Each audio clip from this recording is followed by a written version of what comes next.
किसके बारे में? जनसंख्या घनत्व के बारे में जब पढ़ोगे तो अगला कारण क्या जाता है?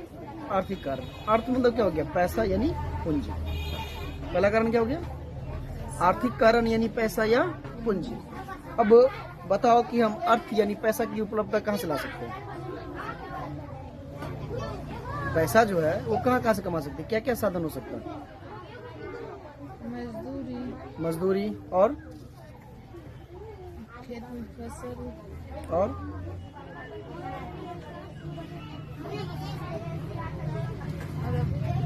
किसी भी देश में यानी कि जनसंख्या, आप एक अकेला आदमी नहीं हो जो मजदूरी कर लोगे। बात पूरे देश की विकास की हो रही है। किसकी हो रही है? बात पूरे देश की विकास की। तो जब भी विकास की बात करोगे ना तो वहाँ में जब आर्थिक कारण आओगे तो सबसे पहला कारण आता है उसमें खनिज पदार्थ। कौन से पदार्थ? खनिज पदार्थ और की उपलब्धता। आरजो थोड़ा आराम से बोलो, बच्चा लोग ज्यादा डिस्टर्ब होता है। उसमें क्या है? पहला खनिज पदार्थ की उपलब्धता। हम लोग बिहार राज्य को गरीब राज्य मानते हैं। मानते हैं ना? क्यों मानते हैं?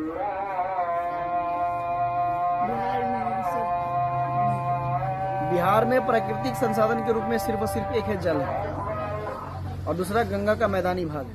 क्या है? जहाँ उपज तो होती है, उसके अलावा खनिज जो मात्रा है, खनिज की मात्रा वो बहुत ही कम मात्रा में है। जब बिहार का विभाजन नहीं हुआ था, उड़ीसा और झारखंड अलग नहीं हुआ था, तो बिहार के पास भी प्रचुर मात्रा में क्या था? खनिज संसाधन था। तो बिहार में उद्योग धंधे लग रहे थे, कल कारखाने लग रहे थे। तो जब कोई आपसे पूछेगा कि विश्व में जनसंख्या वितरण, क्या जनसंख्या घनत्व और वितरण, जनसंख्या घनत्व जो है ना और उसका वितरण जो है वो किस पे डिपेंड करता है, तो सबसे पहले कारण क्या है? भौगोलिक कारण, जिसमें आपको पहले बता दिए जल की उपलब्धता। क्या? जहाँ पे जल मिलता है। लोगों को खाने से पहले क्या चाहिए? जल। पीने के लिए भी, खाना बनाने के लिए भी और सिंचाई करने के लिए भी। उसके अलावा हम जो भी काम करेंगे, जैसे उद्योग धंधे लगाएंगे, उसके लिए क्या चाहिए? हमको जल चाहिए। दूसरा हो गया, जब उसमें हम आगे पढ़े तो मृदा आ गया। क्या आ गया? जलवायु। क्या आया? यानी कि अगर मेरे पास पानी है लेकिन वो क्षेत्र बहुत ठंडा क्षेत्र है या बहुत ही गर्म क्षेत्र है, तब भी लोग वहां जाकर के रहना पसंद करेंगे? नहीं करेंगे। तो दूसरा कारण क्या हो गया? जनसंख्या का सघन घनत्व और वितरण का कारण क्या हो गया? दूसरा कारण हो गया कि वहां की जलवायु कैसी है। अगर मानव के अनुकूल है, किसके? मानव के। अगर आपके अनुकूल रहेगा तभी तो जाके आप वहां रहोगे, नहीं रहेगा तो रहोगे सब रहोगे। तो हो गया दूसरा कारण क्या हो गया? जलवायु। तीसरा हो गया उसमें मृदा। अगर हम मेरे पास जलवायु भी ठीक है, मेरे पास जल की उपलब्धता भी है, लेकिन वहां पे जाने के बाद मुझे नहीं मिल रहा है क्या? उर्वरक मिट्टी, यानी ऐसा मिट्टी जहाँ पे हम कृषि का उत्पादन यानी फसल का उत्पादन अच्छा से कर सके, तो क्या उस कंडीशन में भी हम वहाँ पे रह पाएंगे? नहीं रह पाएंगे। तो पहला हो गया प्रभावित करने वाला भौगोलिक कारण में 3 कारण है। पहला क्या हो गया? जल। दूसरा क्या हो गया? जलवायु। तीसरा क्या हो गया? मृदा। जब नंबर 2 में आते हैं, जब हम आर्थिक कारण की बात करते हैं, किसी कारण? आर्थिक कारक की बात करते हैं, तो आर्थिक कारक में मेरा क्या किया जाता है? सबसे पहले खनिज पदार्थ की उपलब्धता, यानी कि जहाँ पे ज्यादा खनिज पदार्थ होगा, क्या होगा? खनिज पदार्थ क्या हो गया? भूमि के अंदर मिलने वाले प्राकृतिक खनिज, चाहे वो नवीकरणीय हो या अनवीकरणीय हो। और ज्यादातर खनिज जो है भूमि के अंदर वो कौन सा है? एक जल छोड़कर क्या है? सब ज्यादातर अनवीकरणीय है। तो अगर मेरे पास खनिज प्रचुर मात्रा में रहेगा, कौन सी मात्रा में? प्रचुर का मतलब हो गया बहुत ही ज्यादा मात्रा में। किस मात्रा में? जब मेरे पास अगर खनिज प्रचुर मात्रा में, बहुत ज्यादा मात्रा में है, तब हम वहाँ पे नए नए उद्योग धंधे खड़ा कर सकते हैं, है ना? अब मान लो कि अगर इस बिहार में अचानक एक ऐसा वैज्ञानिक खोज करे और बोल दे कि यहाँ पे 15,000 किलोमीटर नीचे, कितना? मान लो 15,000 किलोमीटर नीचे तेल का भंडार। किसका? और इतना भंडार है जो 100 साल तक निकालेगा तब भी खत्म नहीं होगा। तो सरकार क्या करेगा? उसका जो मेन कुआं है, जो सबसे गहरा भाग है, वो बिहार के दरभंगा जिला में है। दरभंगा मान लो अपन लोग का एरिया आ गया, ठीक है? हम लोग अभी रहते हैं पघारी के आसपास, पघारी पंचायत के आसपास, मेरा एरिया आ गया। तो सरकार यहाँ क्या करेगी? जहाँ कुआं रहेगा, जहाँ सबसे ज्यादा गहरा रहेगा, यानी पूरे खनिज जो है तेल वहां पे आके जमा हो जाएगा, उसी जगह ना उसको निकालने का जो भी यंत्र है बैठाएगा, कहीं और ऊंचा जगह तो नहीं बैठाएगा। तो जब यहाँ यंत्र बैठाएगा तो लोग आएंगे कि नहीं आएंगे काम करने के लिए। अब डेली जब लोग आएंगे अपना सामान लेके, तो अपना सामान लेके तो जाएंगे नहीं, तो रहने के लिए क्या बनाएंगे? घर। क्या बनाएंगे? घर। अब काम करने के लिए मजदूर चाहिए कि नहीं चाहिए?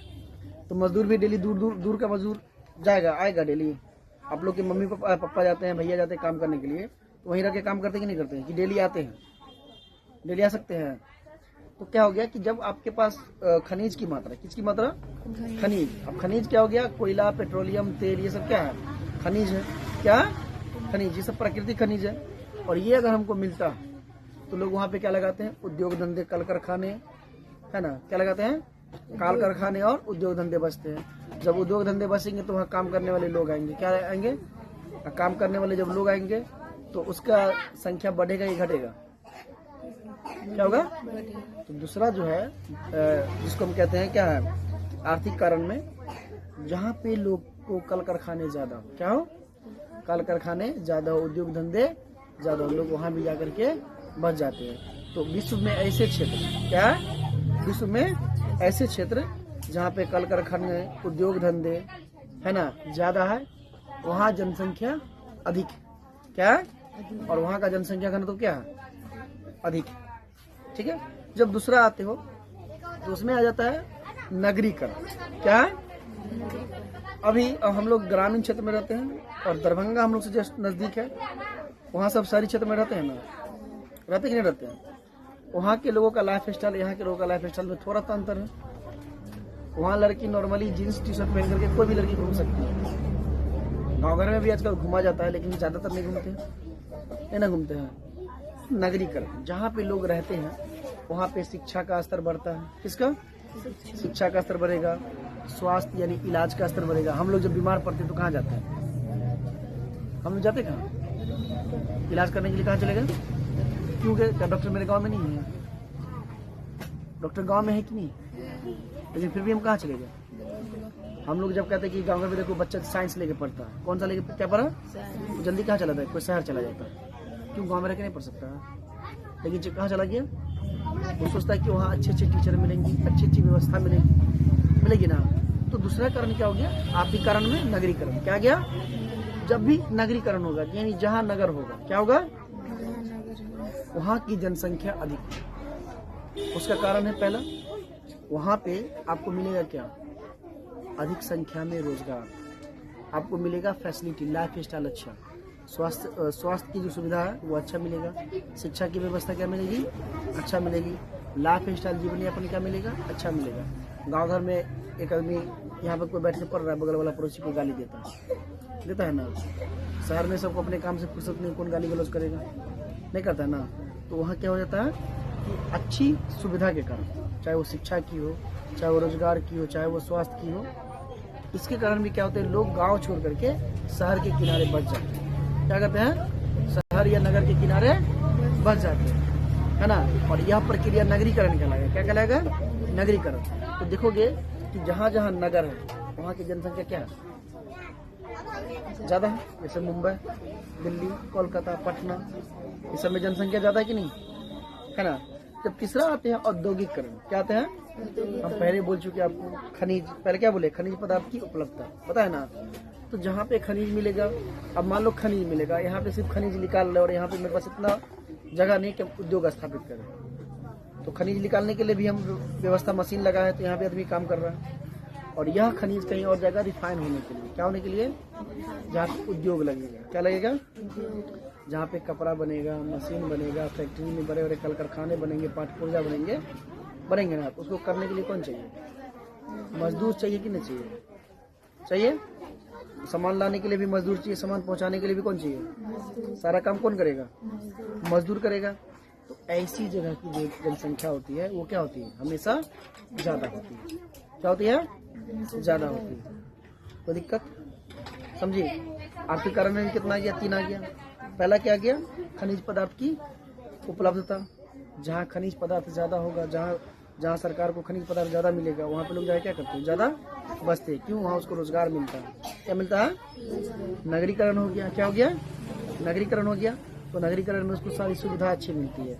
चाहे वो शिक्षा की हो, चाहे स्वास्थ्य की हो, चाहे और भी जो भी उसका जो भी सारा चीज़ है उसमें उसको क्या मिलता है, अच्छा व्यवस्था मिल जाता है, लाइफ स्टाइल हो, जीवन यापन हो, उसको क्या मिलता है वहाँ पे अच्छा मिल जाता है। इसके कारण भी वहाँ की जनसंख्या क्या होती है, धीरे धीरे गाँव के लोग जाके कहाँ बच जाते हैं, नगर के किनारे, और उसकी जनसंख्या बढ़ जाती है, यानी वहाँ का जनसंख्या घन क्या होता है, घनत्व ज़्यादा हो जाता है। तीसरा है औद्योगिकरण। क्या है, जहाँ पे उद्योग धंधा लगेगा स्वाभाविक मजदूर काम करने के लिए जाएंगे।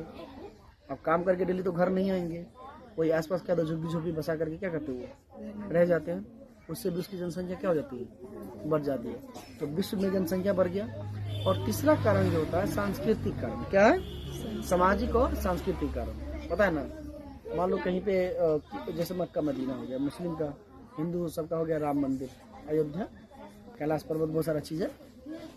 तो लोग देखोगे कि धार्मिक आस्था से भी वहाँ जाकर के बसते हैं ना, पूजा पाठ संस्कार सब कुछ करते हैं, तो वहाँ की आबादी क्या हो जाती है, बढ़ जाती है।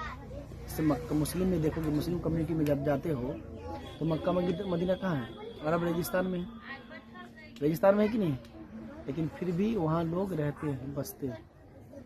जनसंख्या वहाँ ज़्यादा है कि नहीं ज़्यादा, ठीक है। सामाजिक और सांस्कृतिक कारण ज़्यादा जरूरी नहीं है। ज़्यादा जरूरी क्या है, भौगोलिक कारण और आर्थिक कारण। भौगोलिक कारण में 3 कारण हो गया। पहला कारण क्या हुआ, जल की उपलब्धता।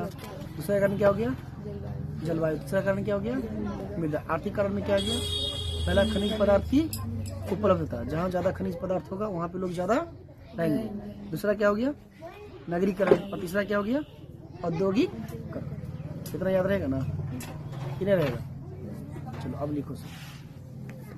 आज थोड़ा सा समझ में आया पहले।